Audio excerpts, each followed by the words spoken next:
ఆత్మబంధువులందరికీ నా యొక్క ఆత్మ ప్రణామములు. మాస్టర్స్, నేను మీ లలిత.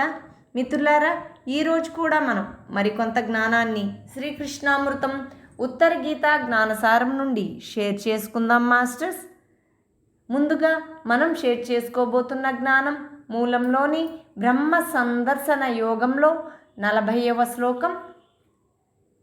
ఘట సంవృతమాకాశం లీయమానే యథా ఘటే ఘటో నశ్యతి నాకాశం తద్వజ్జీవ పరాత్మని. మిత్రులారా, ఈ శ్లోకం యొక్క తాత్పర్యాన్ని ఇప్పుడు షేర్ చేసుకుందాం.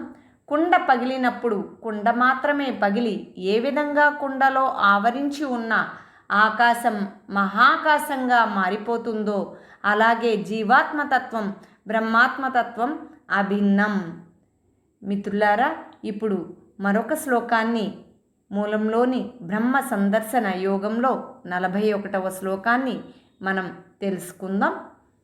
ఘటాకాశమివాత్మానం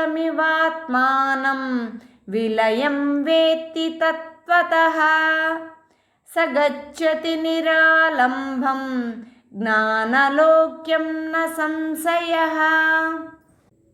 మిత్రులారా, ఇప్పుడు మనం తాత్పర్యాన్ని షేర్ చేసుకుందాం. ఏ విధంగానైతే ఘటాకాశం మహాకాశం అభిన్నమో, అదేవిధంగా జీవాత్మ బ్రహ్మాత్మ ఐక్యంగా ఉన్నాయని తెలుసుకున్నవాడు నిరాధారుడు, జ్ఞానం చేత మాత్రమే చూడబడేవాడు అయిన పరబ్రహ్మను పొందుతాడు అనడంలో సందేహం లేదు. మిత్రులారా, ఇప్పుడు వివరణ తెలుసుకుందాం. కుండలో ఇమిడి ఉన్న శూన్యమే ఘటాకాశం. మనం చూస్తున్న బయట ఉన్న ఆకాశమే మహాకాశం. ఘటాకాశం కానీ మహాకాశం కానీ ఈ రెండు వాస్తవానికి వేరువేరు కావు. మహాకాశమే కుండలో ఉన్నప్పుడు ఘటాకాశం అనబడుతుందన్నమాట. అలాగే బ్రహ్మాత్మ కూడా ఒక జీవిగా దేహంలో ఉన్నప్పుడు జీవాత్మ అవుతుంది. జీవాత్మయే ఘటాకాశమని, బ్రహ్మాత్మయే మహాకాశమని మనం తెలుసుకోవాలి.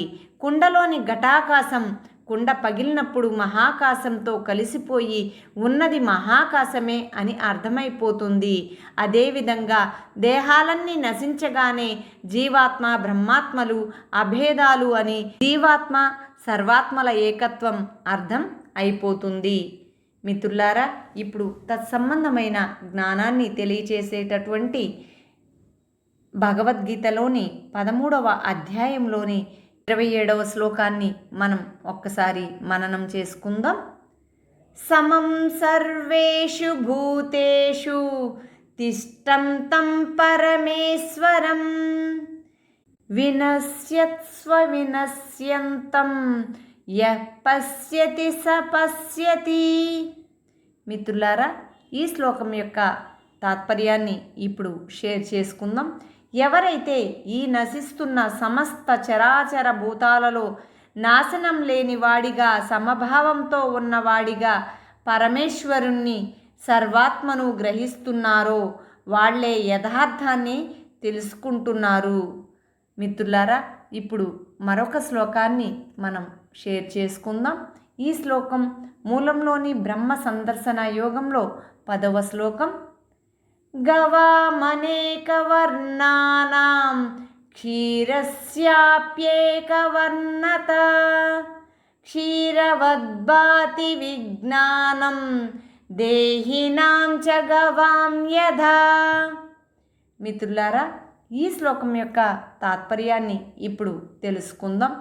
ఆవులు అనేక రంగులలో ఉన్న పాలకు ఒకే రంగు ఎలా ఉంటుందో, అలాగే వేరువేరు దేహాలలో ప్రకాశిస్తున్న బ్రహ్మాత్మ మాత్రం ఒక్కటే. మిత్రులారా, ఇప్పుడు వివరణ తెలుసుకుందాం. ఆవులు రకరకాల రంగులలో వేర్వేరుగా ఉన్న వాటన్నిటి యొక్క పాలు మాత్రం తెలుపు రంగులోనే ఉంటాయి. అదేవిధంగా జీవులు వేరువేరు దేహాలతో వివిధ జాతుల రంగుల రూపాల తేడాలతో ఉన్నప్పటికీ వారందరిలో ప్రకాశించే జ్ఞానమయమైన ఆత్మస్వరూపం మాత్రం ఒక్కటే. అదే బ్రహ్మాత్మ స్వరూపం. సర్వ సృష్టిలో, సర్వ ప్రాణుల్లో, స్వయం ప్రకాశమైన సర్వవ్యాపకమైన శుద్ధ చైతన్య స్వరూపమైన ఒక్కటే బ్రహ్మాత్మ వ్యాపించి మనోవృత్తుల వల్ల పరిమితమైనట్టుగా వేరు నామరూపాలలో వ్యక్తమవుతుంది. కాబట్టి ప్రాపంచికంగా కనిపించే జాతుల, రంగుల, రూపాల తేడాలు చూసేవాడు అజ్ఞాని అనిపించుకుంటాడు. జ్ఞాని మాత్రం సర్వవ్యాపి అయిన ఆ సర్వాత్మనే అందరిలోనూ అన్నింటిలోనూ చూస్తాడు. మిత్రులారా, ఇప్పుడు తత్సంబంధమైన జ్ఞానాన్ని మనకు అందించేటటువంటి భగవద్గీత 13వ అధ్యాయంలోని 30వ శ్లోకాన్ని మనం షేర్ చేసుకుందాం మాస్టర్స్. యథాభూత పృథగ్భావం ఏకస్తమనుపశ్యతి తత ఏవ చ విస్తారం బ్రహ్మ సంపద్యతే తథా. మిత్రులారా, ఈ శ్లోకం యొక్క తాత్పర్యాన్ని ఇప్పుడు తెలుసుకుందాం. వేరువేరుగా కనిపిస్తున్న ప్రాణులన్నీ ఒక్క బ్రహ్మాత్మలోనే ఉన్నట్టు, అలాగే ఆ బ్రహ్మాత్మ నుంచే సంపూర్ణ సృష్టి విస్తరిస్తున్నట్టు తెలుసుకున్న వాళ్ళు ఆ క్షణాన్నే సచ్చిదానంద పరబ్రహ్మను తెలుసుకుంటారు.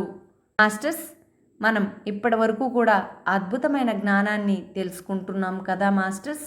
మిత్రులారా, ఇది అంతా కూడా మన లోపల ఉన్న జ్ఞానాన్ని మనం ఆ సమయము వచ్చినప్పుడు ఎవరో ఒకరి ద్వారా, ఏదో ఒక పరిస్థితి ద్వారా ఆ జ్ఞానాన్ని మరలా మనం తిరిగి మననం చేసుకుంటున్నాం కదా మాస్టర్స్. మరి ఈ జ్ఞానాన్ని మనం ఆచరణలోకి తెచ్చుకోవడానికి ప్రతి క్షణము కూడా మనం సాధన చేద్దాం మాస్టర్స్. మరి సాధన చెయ్యాలి అంటే దానికి ఎంతో శక్తి కావాలి. ఆ శక్తి ధ్యానం ద్వారా మనకి అత్యంతగా లభిస్తుంది.